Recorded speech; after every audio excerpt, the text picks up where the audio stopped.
औज़ुबिल्लाहिमिनश्शैतानिर्रजीम बिस्मिल्लाहिर्रहमानिर्रहीम रब्बि इश्रह ली सदरी व यस्सिर ली अमरी वहलुल उक़दतम मिन लिसानी यफ़क़हू क़ौली। डियर स्टूडेंट्स, अस्सलामु अलैकुम। मैं हूं आपका फ़िज़िक्स टीचर ज़ियाउल्लाह ख़ान और आप तमाम लोगों को अपने इस कॉलेज के चैनल पे वेलकम करता हूं और उम्मीद करता हूं कि आप तमाम लोग खैरियत से होंगे और इस इम्तिहान में से निकलने के लिए अपने बारगाह इलाही जो कि सबसे बड़ी बारगाह है उसके हजूर पेश हो रहे होंगे और इबादत का सिलसिला जारी रखे हुए होंगे और अल्लाह पाक से दुआ कर रहे होंगे कि अल्लाह पाक जल्द अज जल्द जो है हमें इस इम्तिहान से जो है सुरखरू करे, इस इम्तिहान में पास करे।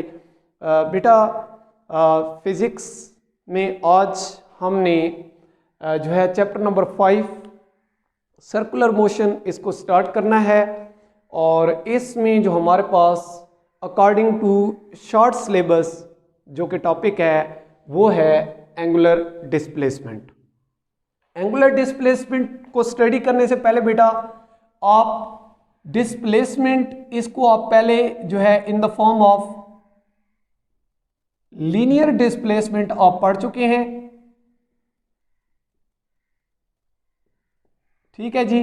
तो आप कहते हैं कि 2 पॉइंट्स यानी 2 पॉइंट्स के दरमियान जो डायरेक्ट डिस्टेंस होता है उसको आप डिस्प्लेसमेंट बोलते हैं, ठीक है। यानी कि shortcut distance between the 2 points आप कहते हैं कि ये हमारा क्या होता है, डिस्प्लेसमेंट होता है। और ये जब आप डेफिनेशन पढ़ रहे होते हैं तो बेटा आप लीनियर डिस्प्लेसमेंट की बात कर रहे होते हैं।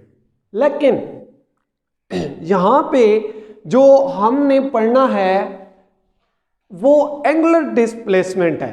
बेटा देखें, थोड़ा सा गौर कीजिएगा कि लेट ये मेरा हाथ है, ठीक है, और मैं क्या करता हूं, इस हाथ में कोई भी मैस m का ऑब्जेक्ट जो है वो रखता हूं, ठीक है। ये इसकी इनिशियल पोजीशन है और फिर क्या है कि ये जो मेरा जोड़ है, ये जो कोनी है, यहाँ पे इसको आप पिवट पोजीशन यानी वस्ती पोजीशन या सेंटर समझ ली। और क्या है कि मैं इस मैस m के जिस्म को क्या करवाता हूँ, ऐसे मूव करवाता हूँ। ये आपको नज़र आ रहा होगा, ये ऐसे, ठीक है, ये ऐसे, यानी कि आपको ये साफ दिखाई दे रहा होगा कि मैंने अपने हाथ में एक जो है मैस m का जो है जिस्म उठा के उसको ऐसे मूव करवा रहा हूं। तो अब इसी चीज को मैं अपने माइंड में रखना है और इसका मैं स्केच बनाऊंगा, ठीक है।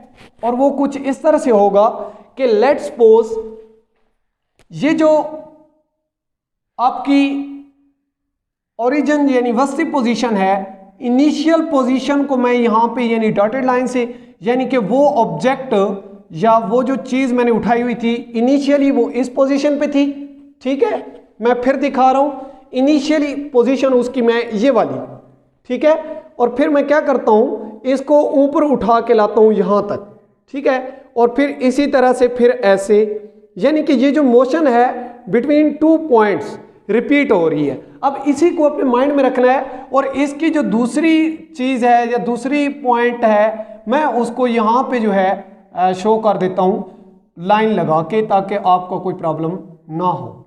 ये देखें, ये ऑब्जेक्ट अब इस पोजीशन पे पहुंच गया।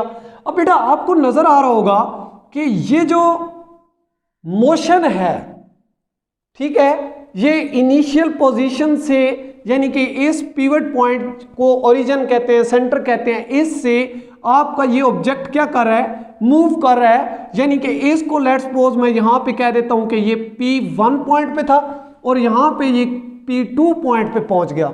अब P1 पॉइंट से इसने जब स्टार्ट किया और P2 पॉइंट तक पहुंचा, यानी इसने ये जो मोशन की है थ्रू एन एंगल थीटा के की है। यानी कि अब ये पॉइंट एक मखसूस एंगल बना के क्या कर रहा है, हरकत कर रहा है। तो बेटा जी कोई भी ऑब्जेक्ट जब एक मखसूस एंगल के थ्रू डिस्प्लेसमेंट कवर कर रहा होता है तो उस वक्त हम उसके डिस्प्लेसमेंट को एंगुलर डिस्प्लेसमेंट बोलते हैं। यानी कि वो डिस्प्लेसमेंट जो कि एक प्रॉपर एंगल के जरिए हम कवर कर रहे होते हैं, वो डिस्प्लेसमेंट हमारा क्या कहलाता है। यानी आप कह सकते हैं कि थ्रू एन एंगल, यानी कि वो डिस्प्लेसमेंट जो कवर हो रहा होता है थ्रू अ प्रॉपर एंगल,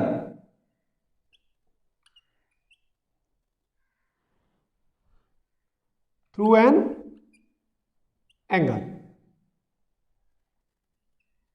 ठीक है जी, यानी कि जब एक एंगल के थ्रू आप डिस्प्लेसमेंट कवर करवा रहे होते हो तो बेसिकली ये अब किसकी डेफिनेशन हो गई, ये हमारी क्या है जी, एंगुलर डिस्प्लेसमेंट की। यानी कि ये हमारा डिस्प्लेसमेंट क्या होगा, एंगुलर डिस्प्लेसमेंट होगा बेटा। ये चीज अभी थोड़ा इसको मजीद भी मैं आपके लिए सिंप्लीफाई करूंगा, लेकिन मैंने आपको एक जो है कंसेप्ट देने की कोशिश की है कि बेटा आप जो चीज़ पढ़ने जा रही हैं उसका ये मतलब है, ये चीज़ आप पढ़ने जा रहे हो, मैंने वो करके भी दिखाया आपको, प्रैक्टिकली भी आप भी घर पे कर सकते हैं। तो वो जो एक इस ऑब्जेक्ट की मोशन थी, ये जो मैस एम का ऑब्जेक्ट ये जो मूव कर रहा है, इसकी मोशन एक प्रॉपर एंगल के थ्रू हो रही है। इस एंगल की वजह से यानी कि ये डिस्प्लेसमेंट जो कवर हो रहा है ये इस एंगल के जरिए हो रहा है।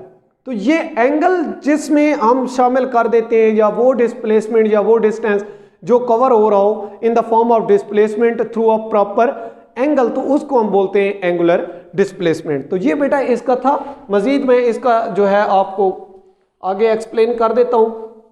आई होप कि आपका कंसेप्ट हो गया होगा, कि आपको महसूस हो गया होगा कि हम एंगुलर डिस्प्लेसमेंट जो है वो पढ़ने जा रहे हैं तो उसका क्या होता है। तो इसको मजीद कंसेप्ट को क्लियर करने के लिए बेटा मैं क्या करता हूं, मैं एक डायग्राम की हेल्प लेता हूं, और वो डायग्राम लेट्स सपोज ये एक ओरिजिन यानी पिवट पॉइंट ओ है, ठीक है जी, और यहां पे इसको हम कह देते हैं कि लेट्स सपोज ये हमारे पास वाई एक्सिस है और ये हमारे पास क्या है जी, एक्स एक्सिस है। ठीक है जी, अब इस जगह पे आपने देखना है कि ये ओरिजिन ठीक हो गया जी, और इस ओरिजिन से ये अलोंग एक्स एक्सिस, और ये आपका रेक्टिलिनियर सिस्टम जो आपका वो एक्स एक्सिस और वाई एक्सिस का कोऑर्डिनेट सिस्टम है, सिंपल मैंने वो ड्रॉ किया है। और बेटा लेट्स सपोज कि कोई भी ऑब्जेक्ट, ठीक है, जिस तरह से वो आप कहते थे कि अगर हम एक डोरी जो है उसको आप क्या करें, उसके एक सिरे पे कोई मैस एम का ऑब्जेक्ट जो है वो बांध दें, और दूसरा सिरा जो है वो आप अपने हाथ में रख लें, फिक्स्ड कर लें, और आप उसको ऐसे घुमाते थे तो वो घूमता था, वो वाला थोड़ा सा कंसेप्ट भी यहाँ पे आ जाता है। तो मैं ये बात करने लगा हूँ कि ये ऐसे, ठीक है, यानी ये ओरिजिन है और ये आपका पॉइंट P है, और इसने क्या करना है, ऐसे मूव करना है। ठीक है जी, ऐसे मूव करें। अब मैंने सही सर्कल तो मुझसे नहीं बन रहा, ड्राइंग मेरी बिल्कुल इतनी अच्छी नहीं है, लेकिन आप लोगों ने कोशिश करना है फिर भी इसको अच्छा बनाने की। ठीक है जी, तो ये मैं आपको समझाने के लिए, अब देखिए इस चीज को ये ऐसे मूव कर रहा है, क्या कर रहा है जी, ये मूव कर रहा है। यानी एक हमारे पास जो पॉइंट P पे मौजूद है जी, और एक स्ट्रिंग की मदद से हमने एक ऑब्जेक्ट को एक सिरे पे कनेक्ट किया हुआ है, दूसरे सिरे को हमने अपने हाथ में रखा हुआ है या फिक्स्ड किया हुआ है, और ये पहले पॉइंट P पे मौजूद है और ऐसे मूव कर रहा है। तो ठीक है जी, लाजिम बात है जब ये मूव करेगा तो हर पॉइंट पे जो इसकी मतलब जो डिस्प्लेसमेंट जो है, आपको पता है बेटा डिस्प्लेसमेंट एक वेक्टर क्वांटिटी है, और वेक्टर क्वांटिटीज जो होती हैं अगर उनकी भी डायरेक्शन जो है वो तब्दील हो यानी चेंज हो, तो फिर उनकी वैल्यू जो होती है वो कांस्टेंट नहीं रहती। यानी ऐसी वेक्टर क्वांटिटीज जिनकी डायरेक्शन जो होती है वो चेंज हो रही हो, डायरेक्शन चेंज हो रही हो, तो वो जो चेंज है बार बार डायरेक्शन में जो तब्दीली है, तो वो उसकी वैल्यू को भी क्या कर देती है, चेंज कर देती है, यानी उसकी वैल्यू फिर कांस्टेंट नहीं रहती। ये आप बुक पढ़ेंगे तो वहां पे भी बात लिखी हुई है। ठीक है, तो इस तरह से ये मैंने शो करवाने की कोशिश की है कि लेट्स सपोज आपका ऑब्जेक्ट जो है पहले यहां पे था, फिर इसने मूव किया और लेट्स सपोज यहां तक मूव करके गया, इसको मैं P1 पॉइंट कह देता हूं, और इसकी ये देखेंगे ऐसे यहां पे, ठीक है, यानी कि ये यहां से मूव करके इस पॉइंट से मूव करके, मैं यहां पे इसकी मोशन दिखा देता हूं आपको, ये ऐसे मूव करके गया है, ठीक है, और एंगल जो है इसका लेट्स सपोज थीटा है, ठीक है जी। तो यहां तक इसका एंगल थीटा है। फिर इस ऑब्जेक्ट ने क्या किया, फिर P पॉइंट से फिर इधर मूव करना शुरू किया और एक और पॉइंट में डाल देता हूं यहां पे P2, तो फिर ये P2 तक मूव करके गया जी थ्रू एन एंगल थीटा यहां पे। अच्छा अब ये देखें, इस बात का ख्याल रखना है कि ये जो प्रॉपर आपका एंगल बन रहा है सारा, अगर हम इस एंगल को कंक्लूड करें तो ये हमारे पास बन जाता है क्या जी, इसको मैं यहां पे लिख देता हूं थीटा प्लस यहां पे अगर इसको मैं डेल थीटा लिख देता हूं या डेल्टा थीटा, तो ये बन जाएगा। यानी कि इस अलोंग एक्स एक्सिस से P2 पॉइंट तक ये जो सारा एंगल बना है ये थीटा प्लस डेल थीटा है, और ये जो P1 पॉइंट तक अलोंग एक्स एक्सिस के साथ एंगल बना रहा है वो थीटा है। तो अगर यहां पे मैं ये जो चेंज इन थीटा है या ये जो आपका P1 और P2 पॉइंट तक वो चीज मूव करके गई है उसका भी अगर एंगल मैं मालूम करना चाहूं तो कर सकता हूं। कैसे जी, ये देखें कि आपके पास थीटा प्लस डेल्टा थीटा ये यहां तक का ये सारा आपके पास एंगल है, और इसमें से ये मैं पहला एंगल जो थीटा आपका है P1 पॉइंट तक का ये माइनस कर देता हूं तो पीछे क्या बचता है डेल्टा। यानी ये वाली चीज जो है ये P1 से P2 तक जो ऑब्जेक्ट मूव करके गया उसका एंगल क्या है, डेल्टा थीटा एंगल है उसका जी, ठीक है। अच्छा इसी तरह से अब ये बात मजीद क्लेरिफाई कर देता हूं मैं यहां पे आपको कि ये जो आपका ऑब्जेक्ट मूव कर रहा है, ठीक है, लेट्स सपोज वो थीटा मूव करता है टी टाइम, यानी जब टी टाइम यहां पे मौजूद होता है और टी टाइम गुजरता है तो वो P1 पॉइंट पे पहुंच जाता है, यानी कि वो जो एंगल बना रहा है वो थीटा बना रहा है। यानी थीटा वो एंगल है जो टी टाइम के दौरान आपका ऑब्जेक्ट जो है मूव करता है, ठीक है, तो वो जो एंगल बना रहा होता है। इसी तरह से थीटा प्लस डेल्टा थीटा ये कौन सा एंगल है, जो आपका object T plus delta T time. अब बेटा देखिए ये तो टी टाइम यहां से लेकर यहां तक था, यानी कि एक्स एक्सिस से उसने स्टार्ट किया और P1 पॉइंट तक पहुंचने तक उसका जो एंगल था वो थीटा था। अब P1 से P2 पॉइंट तक जब वो जा रहा है तो उसका एंगल थीटा नहीं है बल्कि थीटा प्लस डेल्टा थीटा है। और लाजमी बात है जब थीटा प्लस डेल्टा थीटा उसका एंगल है तो उस वक्त उसका टाइम भी टी तो नहीं होगा, क्योंकि टी टाइम तो P1 तक का था, तो इसका मतलब है उसका टाइम भी T1 प्लस डेल्टा टी हो जाएगा, ठीक है। तो इस तरह से तो यहां से जो डेल्टा थीटा होगा जिसको हमने बाद में यही चीज आपको बताने लगा हूं, डेल्टा थीटा होगा ये आपका वो एंगल होगा जो आपका डेल टी टाइम के दौरान होगा।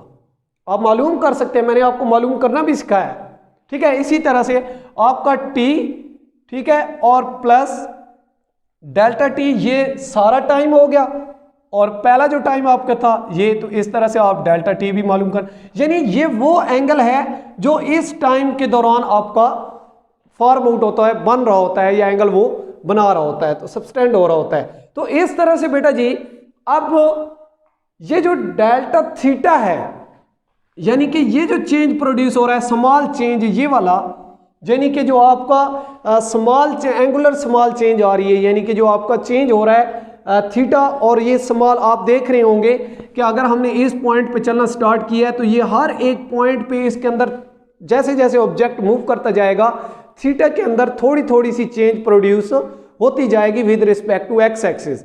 तो ये जो चेंज इन थीटा है ये ही बेसिकली रिप्रेजेंट करता है, डिफाइन करता है हमारे एंगुलर डिस्प्लेसमेंट को। यानी आप कह सकते हैं कि ये जो हमारे पास एंगुलर डिस्प्लेसमेंट होता है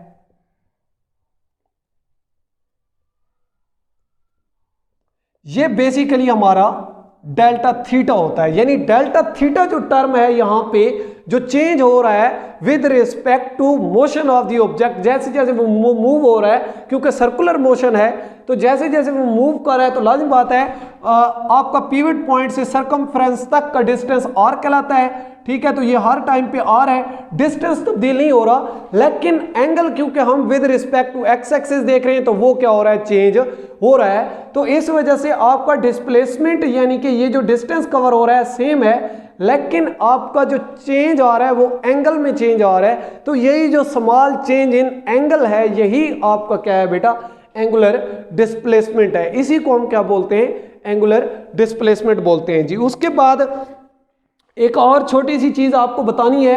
आपको पता है कि एंगुलर डिस्प्लेसमेंट क्योंकि एक वेक्टर क्वांटिटी है तो लाजिम बात है आपका एंगुलर जो डिस्प्लेसमेंट है वो भी एक वेक्टर क्वांटिटी है। ठीक है जी। अच्छा, फिर जब एंगुलर डिस्प्लेसमेंट हमारे पास वेक्टर क्वांटिटी है तो इसका मतलब है हमारे पास जो वेक्टर चीज होती है, ये जो वेक्टर क्वांटिटी होती है, उसको रिप्रेजेंट करने के लिए हमें डायरेक्शन की भी जरूरत होती है और मैग्नीट्यूड की भी जरूरत होती है। ठीक है जी, वेक्टर के लिए डायरेक्शन का और मैग्नीट्यूड का होना जरूरी है। ठीक है, और साथ फिर यूनिट का भी होना जरूरी है। तो इसका मतलब है अगर एंगुलर डिस्प्लेसमेंट हमारे पास वेक्टर क्वांटिटी है तो फिर हमें इसकी डायरेक्शन को भी, ठीक है, वहां पे मेंशन करना पड़ेगा, मैग्नीट्यूड को भी मेंशन करना पड़ेगा और यूनिट को भी मेंशन करना पड़ेगा। अच्छा, एक बात ये है कि जो इसका मैग्नीट्यूड है वो तो आपको पता है डेल्टा थीटा, ये हमें डिस्प्लेसमेंट से हासिल हो जाता है, इसकी वैल्यू तो हमें हासिल हो जाती है, यानी ये पहली बात तो हमारी पूरी हो गई। अच्छा, अगर बात आई डायरेक्शन की, फिर हम बाद में देख लेते हैं डायरेक्शन, ये सेकंड पॉइंट को डिस्कस कर लेते हैं, इसकी डायरेक्शन को। अच्छा बेटा, जो डायरेक्शन होती है आपकी एंगुलर डिस्प्लेसमेंट की, याद रखिएगा कि यहां पे अब मेरे पास कोई ऑब्जेक्ट नहीं है, नहीं तो मैं चलें जी कोशिश करता हूं मैं आपको बताने की, कि बल्कि मैं एक बुक ले लेता हूं यहां से। ये कोई भी ऑब्जेक्ट है बेटा, देखें ये वाली चीज, ठीक है, और ये क्या कर रही है, ऐसे मूव कर रही है, ऐसे ऐसे रोटेट कर रही है। ठीक है, ऐसे रोटेट कर रही है। अगर इसकी रोटेशन है काउंटर क्लॉकवाइज, ठीक है, यानी कि इसकी जो मोशन है कुछ इस तरह से है। मैं फिर यहां पे मेंशन करने की थोड़ा सा कोशिश करता हूं कि मुझे बनाना आ जाए। चलें जी, गुजारा हो गया। ठीक है जी, ये बेटा अगर ऐसे मूव कर रहा है, ठीक है, तो इसकी जो रोटेशन है वो ऐसे है, और एक्सिस जो होगा इसका रोटेशन का, याद रखिएगा जो एक्सिस हम रोटेशन के अलोंग लेते हैं वो हमेशा हम जेड एक्सिस लेते हैं। मैं यहाँ पे ये बात भी आपको बताता चलूँ बेटा कि लेट्स सपोज अगर आपके पास ये चीज़ है तो हम हमेशा से जो हमारा जो होता है मतलब एक्सिस अलोंग रोटेशन वो हम जी एक्सिस लेते हैं, यानी कि ये हमारा क्या होता है, एक्स होता है, ये हमारा वाई होता है, और इसको हम z एक्सिस लेते हैं। ठीक है, तो अब बेटा क्या करना होता है, आपने इसकी डायरेक्शन को मालूम करने के लिए क्या करना होता है कि आप इसको क्या करते हैं, पकड़ते हैं, यानी कि ये जो एक्सिस ऑफ रोटेशन है आपने इसको ऐसे राइट हैंड रूल की मदद से, मैं यहां पे ये भी लिख देता हूं, कैसे मालूम करेंगे जी, right hand rule. Right hand rule हमें क्या बताता है जी, आप इससे पहले से फेमिलियर हैं, आपको पता है इसका। आपने क्या करना है, इसको ग्रैस्प करना है जी, एक्सिस ऑफ रोटेशन को आपने ऐसे पकड़ना है। तो आप जब इसको ऐसे पकड़ेंगे तो ये जो आपकी कर्ल होंगी, ये कर्ल फिंगर होंगी, ये तो आपकी रोटेशन को यानी कि रिप्रेजेंट कर रही होंगी, लेकिन ये जो इरेक्ट थंब है ये आपकी एंगुलर डिस्प्लेसमेंट की डायरेक्शन को बता रहा होगा। ठीक है जी, बात समझ आई या नहीं बेटा? इन चीजों पे, ये छोटी छोटी चीजें हैं, एज अ इंट्रोडक्शन हम कहते हैं कि ये चैप्टर का इंट्रोडक्शन है, या जो चीज़ हम पढ़ने जा रहे हैं सर्कुलर मोशन, जो हमारा टॉपिक चैप्टर का नाम भी है, तो हमने उसके अंदर इसी तरह की चीज़ें पढ़नी है। ये देखने में बड़ी आसान लगती हैं लेकिन इनके कंसेप्ट्स बड़े छोटे छोटे हैं और बड़े कॉम्प्लिकेटेड हैं, इन पे हमें ज़्यादा फोकस करना पड़ता है। देखिए अब ये सिंपल बात आपको जो अभी इसका, क्योंकि मैंने उलट भी बताना है आपको ताकि आपको वो भी कंसेप्ट आ जाए, यानी कि जब आपका कोई भी ऑब्जेक्ट जो है वो रोटेट कर रहा हो काउंटर क्लॉकवाइज में, ठीक है जी, काउंटर क्लॉकवाइज में, और आप उसके एक्सिस ऑफ रोटेशन को क्या करते हैं, उसको ऐसे ग्रैस्प करते हैं, हाथ में पकड़ते हैं, तो जो कर्ल आपकी फिंगर होंगी वो आपकी रोटेशन को, यानी कि उसके वो किस डायरेक्शन में रोटेट कर रहा है उसको रिप्रेजेंट करेंगे। आप देखिए ये ऐसे पकड़ेंगे तो ये जो कर्ल फिंगर होंगी ये इसकी रोटेशन को, और इरेक्ट थंब जो है ये जो ऊपर की डायरेक्शन में यहां पे बता देता हूं, ये चीज, ये जो डायरेक्शन को बता रहा होगा ये आपकी एंगुलर डिस्प्लेसमेंट की डायरेक्शन होगी। अच्छा, इसी तरह से अगर आप क्या करते हैं, इसको डाउनवर्ड पकड़ते हैं, यानी कि आप क्लॉकवाइज रोटेशन ले लें, ठीक है। जब क्लॉकवाइज रोटेशन आप इसको लेते हैं तो ये जो है आपकी इसकी डायरेक्शन जो होती है एंगुलर डिस्प्लेसमेंट की क्या हो जाती है, उलट हो जाती है, यानी रिवर्स हो जाती है। तो आपकी कर्ल फिंगर उसी तरह से कौन वो होता है, आपकी रोटेशन को रिप्रेजेंट कर रही होती है, यानी किस डायरेक्शन में रोटेट कर होता है, और आपका जो इरेक्ट थंब होता है वो अब क्या बता रहा है कि आपके जो एंगुलर डिस्प्लेसमेंट की डायरेक्शन है पहले अपवर्ड बताई काउंटर क्लॉकवाइज डायरेक्शन में, और अब बता रहा है कि उसकी डाउनवर्ड डायरेक्शन है। तो बेटा जब आपका ये जो एंगुलर डिस्प्लेसमेंट है, जब ये काउंटर क्लॉकवाइज कोई चीज मूव कर रही होती है तो हम इसकी वैल्यू को पॉजिटिव लिया करते हैं, यानी एंगुलर डिस्प्लेसमेंट की जो वैल्यू होती है वो पॉजिटिव होती है जब कोई भी ऑब्जेक्ट जो होता है वो काउंटर क्लॉकवाइज में रोटेट कर होता है। और अगर कोई चीज, जिस तरह से ये मैंने बताया कि अगर आप क्या करते हैं क्लॉकवाइज डायरेक्शन में कोई चीज रोटेट कर रही होती है तो वहां पे एंगुलर डिस्प्लेसमेंट की जो वैल्यू आएगी वो, क्योंकि उसकी जो एंगुलर डिस्प्लेसमेंट है उसकी डाउनवर्ड डायरेक्शन हो जाती है, तो वहां पे उसकी हम वैल्यू क्या लिया करते हैं, नेगेटिव वैल्यू लिया करते हैं जी। तो ये थी बात डायरेक्शन के हवाले से। उसके बाद बेटा जी आपके पास सिंपल यूनिट वाली बात रह गई, ठीक है। तो यूनिट आपको बताता चलूं कि एंगुलर डिस्प्लेसमेंट जो है इसको अगर हम यूनिट्स के हवाले से देखें तो 3 तरह के यूनिट्स में हम एंगुलर डिस्प्लेसमेंट की मेजरमेंट कर सकते हैं, यानी कि 3 तरह के ऐसे यूनिट हैं जो हम एंगुलर डिस्प्लेसमेंट को जब पैमाइश करना मकसूद हो, जब हम उसकी पैमाइश कर रहे हो तो हम 3 यूनिट्स में कर सकते हैं, ठीक है। पहला यूनिट बेटा आप इसको अच्छी तरह से जानते हैं, डिग्रीज, ठीक है जी। और जो दूसरा यूनिट यूज करते हैं वो रेवोल्यूशन होती है, इससे भी आप अच्छी तरह से वाकिफ हैं, रेवोल्यूशन यानी एक कंप्लीट चक्कर, ठीक है। और ये डिग्री से भी आप अच्छी तरह से। जो तीसरा और अहम और आपके लिए नया यूनिट है वो है रेडियन। ये आपके लिए नया यूनिट्स होगा और इसको मैं थोड़ा सा एक्सप्लेन भी करूंगा, ठीक है, क्योंकि आपकी बुक में उसने कहा है कि बच्चों को थोड़ा बहुत इसके मतलब बताएं। तो डिग्री है एक यूनिट, दूसरा रेवोल्यूशन आ जाता है, और थर्ड वन क्या आ जाता है, रेडियन आ जाता है। अब बेटा रेडियन क्या होता है इसके मुतालिक भी मैं आपको थोड़ा सा जो है एक्सप्लेन कर देता हूं, इसकी भी वजाहत बता देता हूं कि हमारे पास रेडियन जो है उसकी क्या डिटेल है। तो इसके लिए बेटा देखें, आप लेट्स सपोज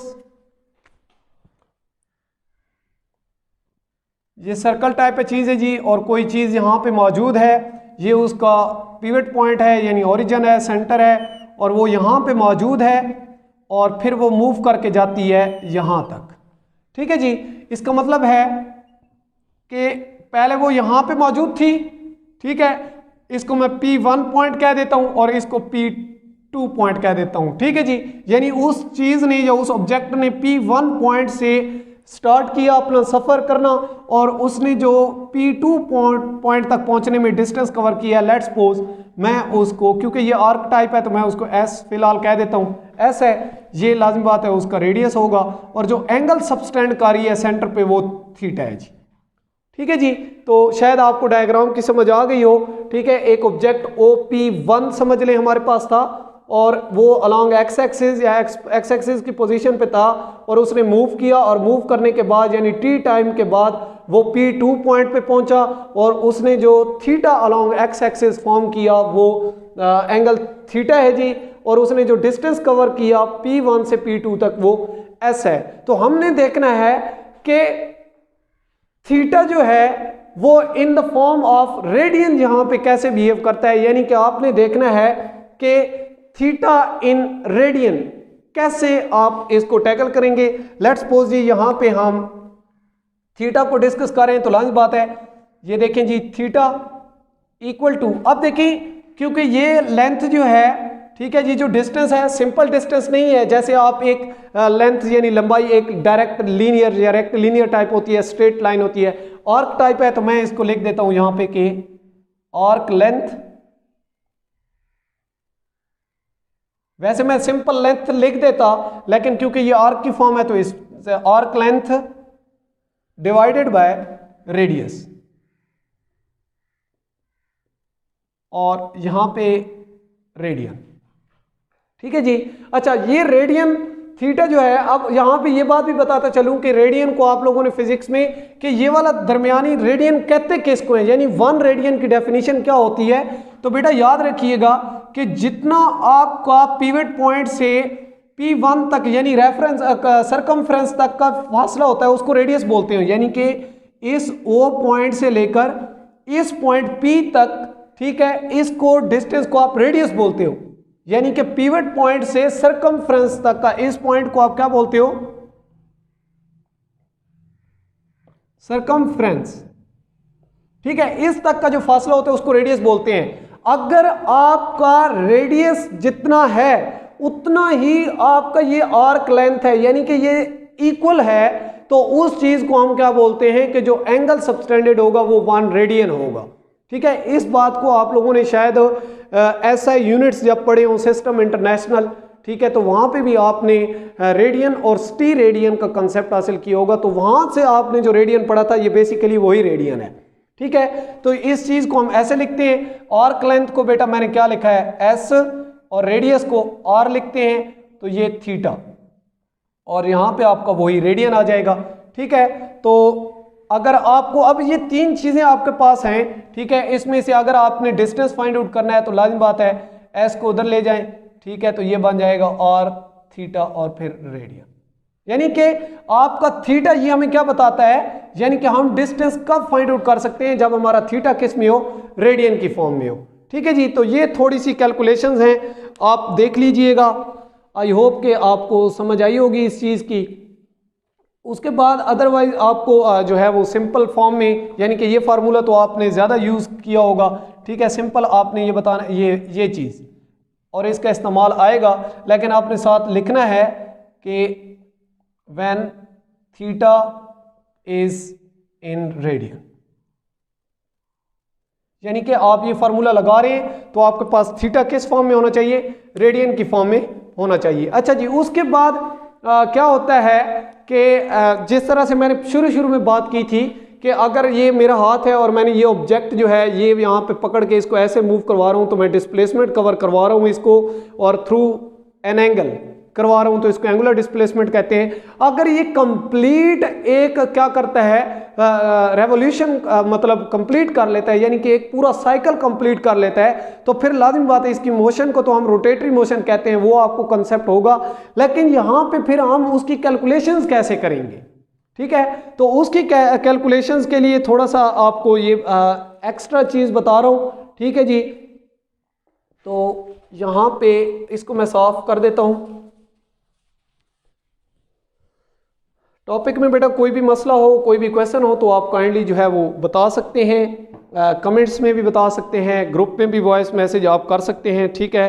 तो यहाँ पे जो चीज़ मैं आपको बताने जा रहा था वो ये है कि अगर पॉइंट P जो है, यानी कि ये जो मैंने आपसे पहले बात की थी कि लेट पॉइंट ये इस तरह से है और ये O है और ये पॉइंट जो है P है, ठीक है, और ये इस तरह से मूव करता है कि इसका जो ये सारा मतलब एक पूरी रोटेशन जो है वो कंप्लीट चक्कर एक साइकिल कंप्लीट कर लेता है, तो उसका जो कवर डिस्टेंस होगा वो हमारे पास क्या आ जाएगा, S is equal to 2πr होता है, ठीक है। आपको पता होगा इस फार्मूले का भी, ये हमारे पास क्या होता है 2πr होता है इन फॉर्म ऑफ रेवोल्यूशन, आपको ये भी पता होगा।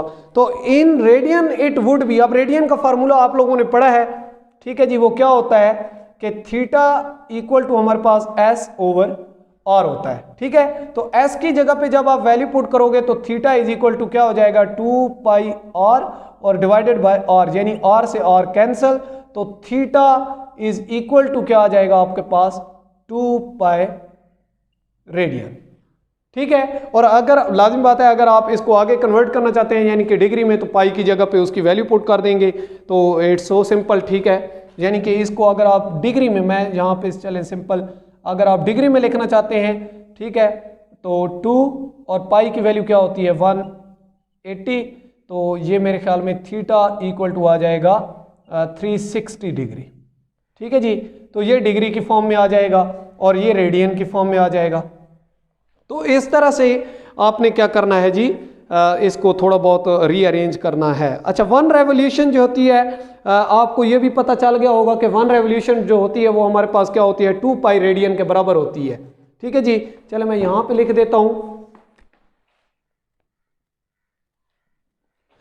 कि हमारे पास 1 रेवोल्यूशन जो होती है वो बराबर होती है किसके 2 पाई रेडियन के। अभी हमने देखा कि कंप्लीट जब हमने उसको साइकिल मुकम्मल करवाया तो हमारे पास जो आया उसका मतलब कवर डिस्टेंस वो 2 पाई आ रहा है, और जैसे ही हमने उसको एंगल मालूम करने की कोशिश की तो वो हमारे पास क्या आ गया 2 पाई आ गया। तो दरअसल वो जो 2 पाई रेडियन है वो हमारा 1 रेवोल्यूशन है कंप्लीट, यानी कि एक साइकिल जो हमारा वो ओपी पॉइंट है जो है वो ऐसे रोटेट करते हुए मुकम्मल एक चक्कर जो है करता है जी। तो इस तरह से 1 रेडियन की अगर आपने कीमत निकालनी हो तो आप कैसे करते हैं, इसको भी थोड़ा सा देख लेते हैं। 360 डिवाइडेड बाय 2 पाई जी। अच्छा चलें, हाँ ये शामिल नहीं है जी, चलें आपके सिलेबस में, तो हम इसको जो है वो आगे एक्सप्लेन नहीं करते। आज इतना ही बेटा, उम्मीद करता हूँ कि आपको जो है समझ आया होगा। हमारा एंगुलर डिस्प्लेसमेंट का जो है वो कोर्स था, और इसको हमने आज के लेक्चर में जो है वो देखने की कोशिश की। शुरू में हमने इसको थोड़ा बहुत इंट्रोडक्शन देखा एंगुलर डिस्प्लेसमेंट का, ठीक है, एक बेस बनाने की कोशिश की, फिर एक हमने एक्टिविटी भी की, और उसके बाद हमने जो है इसके लिए जितनी भी रिक्वायर्ड चीज़ें हैं जिसमें इसका यूनिट्स आ जाते हैं, डायरेक्शन आ जाती है, मैग्नीट्यूड आ जाती है, या इसका डायग्राम आ जाता है, वो हमने कवर करने की कोशिश की है। आई होप कि आपको इसकी समझ आई होगी। चलें जी, 1 रेडियन यहाँ पे लिखा हुआ है, तो मैं 1 रेडियन की वैल्यू चलें सिंपल आपको जो है वो बता देता हूँ कि वो कहता है कि 1 रेडियन यानी कि 1 रेडियन जो होता है हमारे पास equal to 360 degree divided by क्या होता है 2 पाई होता है। तो वो कहता है कि इसको आपको सॉल्व करना आता होगा, मैथ वाले टीचर ने भी बताया होगा। ठीक है, तो ये जब हम इसको सॉल्व करते हैं, ठीक है, तो ये बनता है हमारे पास जी, इसका आंसर 57.3 डिग्री आ गया जी। अच्छा, ये आपके ज़िम्मे एक असाइनमेंट भी है, आपने क्या करना है इसको थोड़ा सा सॉल्व करना है, जैसे भी सॉल्व होता है 1-2 स्टेप है तो आप ये कर लीजिएगा। ये एक असाइनमेंट समझें। फिजिक्स में मैंने आज तक आपको छोटा से छोटा काम होता है वो भी आपको सॉल्व करके दे दिया जाता है, तैयार करके रेडीमेड, मतलब चीज़ें आपके पास होती हैं, लेकिन ये 1-2 स्टेप मैंने यहाँ पे छोड़े हैं। ठीक है, तो ये आपने कर लेने हैं जी कि 1 रेडियन जो होता है वो कैसे 360 डिग्री डिवाइडेड बाय 2 पाई, तो उसकी जब हम वैल्यू फाइंड आउट करना चाह रहे होते हैं तो 57.3 हमारे पास कैसे आती है। ठीक है जी, यहाँ पे भी आपको बताया गया है कि theta is equal to 360 degree है, यहाँ से भी वैल्यू आप निकाल सकते हैं, जैसा कि आपको पहले बता चुका हूँ। ठीक है, कि थीटा इज इक्वल टू क्या होता है 2 पाई और रेडियन होता है, और ये भी मैंने आपको बताया है कि आपके पास थीटा जो होता है वो इन द फॉर्म ऑफ उसकी डिग्री की फॉर्म में ये हमारे पास कितना आता है 360 डिग्री आता है। तो यहाँ पे अगर हम इसकी वैल्यूज पुट करें तो हमारे पास रेडियन जो है वो हमें हासिल होता है। यहाँ पे देखें ज़रा, थीटा इज इक्वल टू 2 पाई, ये आपको एक मतलब हिंट्स दिए जा रहा हूँ, बल्कि ये समझें कि मैंने बात सारी कर ली, अब आपके ज़िम्मे कोई बात भी नहीं रही। इसके अंदर थीटा की जगह पे 360 डिग्री पुट कर दें, ठीक है, 2 पाई को उसी तरह रहने दें और ये रेडियन हो जाएगा। रेडियन को उधर ही रहने दें, ये 360 divided by 2 pi equal to 1 radian. तो ऐसे 1 रेडियन की वैल्यू जो है निकाली गई है, और इसको जब आप सॉल्व करेंगे, सॉल्व करने के बाद आपके पास जो आंसर आएगा वो 57.3 डिग्री जो है वो आना चाहिए। ठीक है जी, तो अपना ख्याल रखिएगा बेटा, आई होप कि आपको समझ आई होगी, दुआ में याद रखिएगा। इंशाल्लाह नेक्स्ट वीडियो में एक नए टॉपिक के साथ हाजिर होंगे, तब तक इजाज़त दीजिए। अल्लाह निगहबान, अल्लाह हाफिज़।